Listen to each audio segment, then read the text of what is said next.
आह्वान से मिली दिशा, तुलसीदास जी ने रची कथा और रामायण का अमृतत्व हम सबके हृदय में है बसा। नमस्कार साथियों, मैं बी आर चौधरी स्वागत करता हूं आज के इस नई वीडियो में, जहां हम बात करेंगे रामायण के कुछ ऐसे नाम जिनके बिना अधूरी थी रामायण। तो हम आज बात करने वाले हैं लक्ष्मण, अंगद, जामवंत जी और हनुमान जी के बारे में, क्योंकि कहते हैं कि हनुमान जी के बिना रामायण अधूरी है। जो ये धर्म स्थापना का जो पूरा एक यूं कहें कि एक दौर था या एक पूरा बातचीत रही, ये अधूरी है। तो मैं सबसे पहले बात करता हूँ लक्ष्मण जी के बारे में। लक्ष्मण जी के बारे में अपन ने बहुत कुछ पढ़ा है, बहुत कुछ लिखा गया है और बहुत सारी चीज़ें आप जानते भी हैं कि शेषनाग के अवतार हैं, इस वजह से थोड़े गुस्सैल स्वभाव भी रहे और कई बार ऋषि मुनियों को भी ये चुनौतियाँ देते रहे, जिनमें परशुराम जी भी हैं। और मैं लक्ष्मण जी को कुछ अलग रूप में देखता हूँ। मुझे लगता है कि लक्ष्मण जी एक राम का अभिन्न अंग है, क्योंकि कहते हैं कि आपकी और हमारी हर किसी की परछाई जो है बिल्कुल काली होती है, कहते हैं अंधकार में होती है, जो अंधेरे में जाने पर लुप्त हो जाती है, हमें नहीं दिखाई पड़ती। लेकिन राम की एकमात्र ऐसी परछाई जो उजली है और उसे कहते हैं लक्ष्मण, क्योंकि लक्ष्मण राम जी के प्रति इतने समर्पित हैं कि कोई भी कठिनाई या कोई भी परेशानी अगर आएगी तो सबसे पहले वो लक्ष्मण से टकराएगी। तो ये लक्ष्मण जी का राम के प्रति समर्पण है। और आपने सुना होगा कि भाभी माँ समान है, तो ये बात सबसे पहले लक्ष्मण जी ने कही थी जब रावण सीता को छल से हल के ले जा रहा था और अपने आभूषणों को उसने जंगल में गिराया। तो ये सभी आभूषण जब लक्ष्मण जी के पास पहुंचे तो लक्ष्मण जी ने केवल उनकी पायल और बिछिया पहचानी। कहते हैं कि लक्ष्मण जी कभी सीता का चेहरा नहीं देखा, उन्होंने केवल उन्हें पाँव से पहचानते थे। आजकल तो लोग भाभी को जान भी कहते हैं। वो दौर था जब भाभी माँ समान होती थी, तब नारियों को एक अलग सम्मान मिलता था। तो इस मामले में अपन बाद में बात करेंगे, इस विषय पे मैं कभी और बात करूंगा। फिलहाल मैं आपको ये कहना चाहता हूँ कि जो लक्ष्मण जी का पूरा एक जीवन वृत्तांत रहा, वो पूरा एक समर्पित भाव रहा जो राम के प्रति रहा।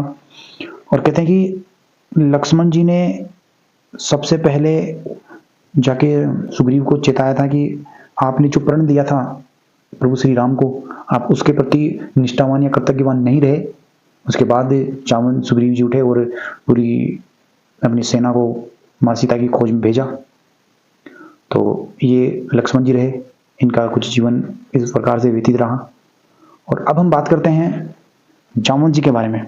यकीन मानिए, जामवंत जी के बारे में जब मैंने पढ़ा या जब इनके बारे जीवन का मैंने जानने की कोशिश करी, तो इतना हर्षोल्लास मुझे महसूस हुआ कि ऐसे भी अद्भुत शख्सियत इस धरती पे रहे होंगे जिन्होंने धर्म स्थापना के लिए इतने बड़े बलिदान, इतना कष्ट उठाया। कहते कि जामवंत जी का जन्म उस दौर में हुआ जब हिरण्यकश्यप पृथ्वी को लेकर समुद्र में चला जाता है। तो विष्णु जी वामन अवतार लेते हैं और दोनों के मध्य युद्ध होता है। तो जब विष्णु जी लौट रहे थे तो उनके शरीर से एक दिव्य प्रकाश प्रज्वलित होता है, जिससे जामवंत जी प्रकट होते हैं। यूं कहे कि जामवंत जी का जन्म होता है वहां से। और मानिए कि जामवंत जी एकमात्र ऐसे विद्वान रहे या एकमात्र ऐसे ज्ञानी हैं जिन्होंने अपनी जवानी में मेघनाद और रावण दोनों को एक एक बार और एक ही बार में मूर्छित किया। इसके अलावा ऐसा कोई महाबली पैदा नहीं हुआ जिन्होंने रावण और मेघनाद दोनों को पराजित किया हो। और उनकी शक्ति का अगर आप अनुमान लगाना चाहें तो कुछ इस प्रकार से लगा सकते हैं कि 1 करोड़ सिंह घूमे जितनी अगर शक्ति, जितना पावर हो, उतना अकेले जामवंत जी में था। मतलब अपने यौवन के समय में, अपनी जवानी में कहें कि हनुमान जी से कई गुना ज्यादा बलशाली थे जामवंत जी। और जब देवता और दानव मिलकर समुद्र मंथन कर रहे थे तो सब हार तक चुके थे। और उस टाइम पे जो मंदराचल पर्वत था उसे भी जामवंत जी ने हिलाया था, किसी देवता या दानव से वो नहीं हिल पाया था। लेकिन जामवंत जी त्रेता युग में भी थे, द्वापर युग में भी थे, यूं कहें कि महाभारत में भी थे और रामायण के समय में भी थे। और इन्होंने राम का भी मार्गदर्शन किया है और श्री कृष्ण से युद्ध भी किया था। और ये युद्ध लगभग 28 दिनों तक चला था। और जब उन्हें पता चला कि ये तो साक्षात विष्णु के अवतार है, तो फिर वहां उनके जीवन का अंत हुआ। कहते हैं कि इनका 1000 वर्ष की आयु में, द्वापर युग में इनका अंत माना जाता है। तो ऐसे थे कुछ जामवंत जी और इनकी महिमा। तो मैं इनको आपके माध्यम से फिर से प्रणाम करना चाहूंगा। ऐसी अब मैं आपको बताना चाहूंगा अंगद के बारे में। और यकीन मानिए अंगद के बारे में बहुत कम लिखा हुआ है या बहुत लोग कम जानते हैं। अंगद के बारे में जो सबसे ज़्यादा प्रचलित और चर्चित विषय है वो है रावण और अंगद संवाद, जिसमें अंगद ने रावण को बताया है कि क्या रावण की महिमा है और क्या आप हैं। तो उसने कहा रावण से कि सिंधु तर्यो उनको बन रात तुम पे धनुरेख गई न तरी, तुम बानर बांधत सो न बंध्यो उन बारिधि बांध के बाट करी, अजहू रघुनाथ प्रताप कीजे तुम हे 10 कंठ न जान पड़ी, तेलन तूलन पूछ जरी न जरी गढ़लंक जराए जरी। मतलब कहा कि उनका जो वानर है वो पूरे समुद्र लांग गया, उनका वानर आया था आपकी पूरी लंका को ध्वस्त करके चला गया, और आपसे उनके भाई की खींची हुई लक्ष्मण रेखा पार नहीं हुई, हमने उनके वानर को बांधना चाहा वो नहीं बंधा। तो रावण आप कहाँ और से प्रभु श्री राम कहाँ, ये उनका एक संवाद है, इस पर हम कभी और चर्चा करेंगे। काफी चर्चित संवाद है और काफी मन को भाने वाला है। इसके बारे में मैं अगर अंगद के बारे में और कुछ कहूँ कि अंगद में लगभग हनुमान जी के बराबर शक्ति थी, या क्योंकि पूरा बलशाली थे, परंतु वो हमेशा संशय में रहते थे कि ये होगा कि नहीं होगा, मुझसे हो पाएगा कि नहीं हो पाएगा।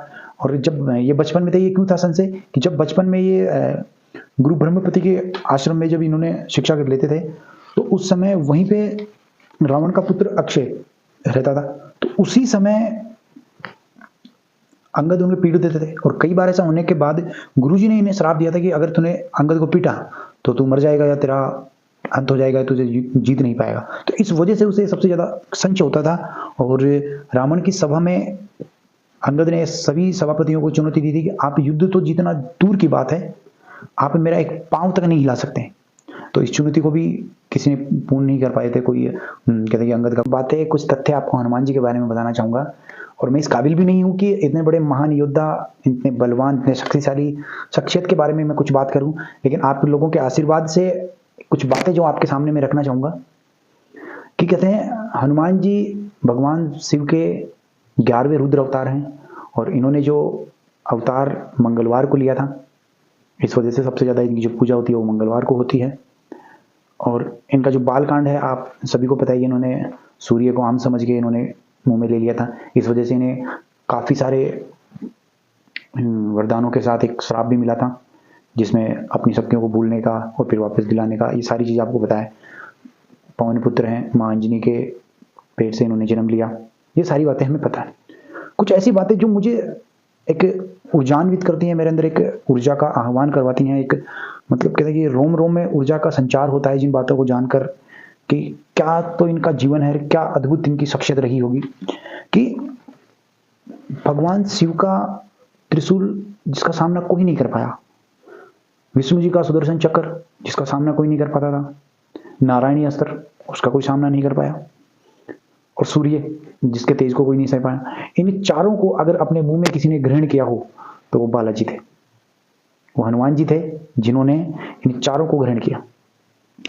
एक बार की बात है, जब विष्णु जी गरुड़ को भेजते हैं कि आप हनुमान जी को बुला के लाएं, तो गरुड़ जी पहुंचे अपने वेग के साथ, कहेंगे आपको विष्णु जी याद गए हैं कि बोले कि आप चलिए, मैं अभी राम नाम जप कर रहा हूँ, इससे निपुण होके पहुंचता हूँ। तो गरुड़ जी सोचे वृद्धावस्था में है, इनको मैं ले चलता हूँ, इनकी सहायता करता हूँ। वो अपने वेग में ज्यादा निपुण थे, उनमें अहंकार आ गया था कि मैं इनकी सहायता करता हूँ। तो हनुमान जी के नहीं नहीं आप चलिए, मैं आता हूँ, मैं भी राम नाम जप रहा हूँ, इनके इससे निपुण होने के बाद में ही मैं आऊंगा। तो गरुड़ जी पहुंचे बैकुंठ धाम विष्णु जी के पास। तो गरुड़ जब पहुंचा तो देखा कि हनुमान जी विष्णु जी के पैरों में हैं और पूछ रहे हैं कि भगवान प्रभु श्री कैसे याद किया। तो गरुड़ जी देखते हैं कि ये मेरे से पहले कैसे पहुंचे, मैं इतने वेग से उड़ता हूं, मेरे से तेज कोई नहीं उड़ सकता। तो वहां पे उन्होंने गरुड़ का जो अहंकार था उसे परास्त किया। इसके बाद देखा कि अगर हनुमान जी यहाँ है तो द्वारपाल सुदर्शन चक्र कहाँ है। तो विष्णु जी ने पूछा कहाँ है सुदर्शन, तो उन्होंने मुंह खुला कहा कि ये आपका सुदर्शन है, क्योंकि अस्त्र शस्त्र के जो राजा थे सुदर्शन चक्र शस्त्रों में जो सबसे सर्वोच्च स्थान पर बैठते थे, कि जो इसका वार कभी अचूक होता है। तो उन दोनों का एक ही बार में घमंड हनुमान जी ने चूर चूर किया था। इसके अलावा भी कहते हैं कि इन्होंने जब महाभारत शुरू होनी थी कि तय हो गया कि अब तो रणभूमि में युद्ध छिड़ेगा और महाभारत होनी है, तो अर्जुन और कृष्ण जी पहुंचे हनुमान जी के पास। तो हनुमान जी ने कहा कि मैं युद्ध में प्रत्यक्ष रूप से भाग नहीं ले पाऊंगा, क्योंकि अगर मैं युद्ध में उतरा तो युद्ध तो समाप्त होना ही है, मैं युद्ध तो खत्म कर दूंगा, लेकिन जिस वजह से जिस धर्म की स्थापना के लिए युद्ध होना है उसका औचित्य खत्म हो जाएगा, तो मैं युद्ध में भाग नहीं ले पाऊंगा, लेकिन आपके साथ जरूर रहूंगा। तो आपने देखा होगा कि अर्जुन का जो ये रथ है उसमें ध्वज में विराजमान होते हैं और पूरा महाभारत वो देखते हैं। इसके बाद जब कहते हैं कि हनुमान जी सातों चिरंजीवी में से आखिरी चिरंजीवी हनुमान जी हैं, और चिरंजीवी होने का इन्हें वर राम जी देके गए थे जाते समय। जब राम जी ने अपना सारा जिस कार्य के लिए आए थे सारा उन्होंने कार्य ये पूर्ण किया, और जब वो जा रहे थे तो उन्होंने जिद करी कि नहीं मैं तो आपके साथ चलूंगा। तो कहते हैं कि राम जी ने एक अंगूठी एक पत्थर की दीवार में या पत्थर की क्यों कहीं की एक गलियारे में उन्होंने छोड़ा, और वो इतना डीप या इतना अनंतमय था कि जब हनुमान जी ने सूक्ष्म रूप धारण किया और उस दरार में गए तो जाते गए उन्होंने देखा कि अब ऊपर तो राम जी नहीं मिलेंगे, तो फिर राम जी तो स्वर्ग चले गए, हनुमान जी यहीं रह गए। तो कहते हैं कि आज भी हनुमान जी कहीं पे हैं, कहाँ है ये नहीं पता, लेकिन है।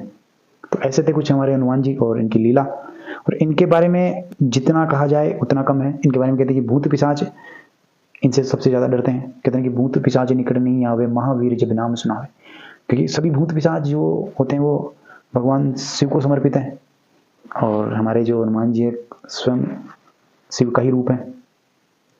तो फिर मिलेंगे ऐसे ही कुछ नामों को लेकर और ऐसे ही कुछ और नए। आप किसी नाम पे बात करना चाहें, किसी नाम के बारे में जानना चाहें, किसी पात्र के बारे में और कुछ जानना चाहें तो आप कमेंट कर सकते हैं, और आपका आशीर्वाद हमेशा बना रहे यही उम्मीद करता हूँ। जय श्री राम, जय हनुमान।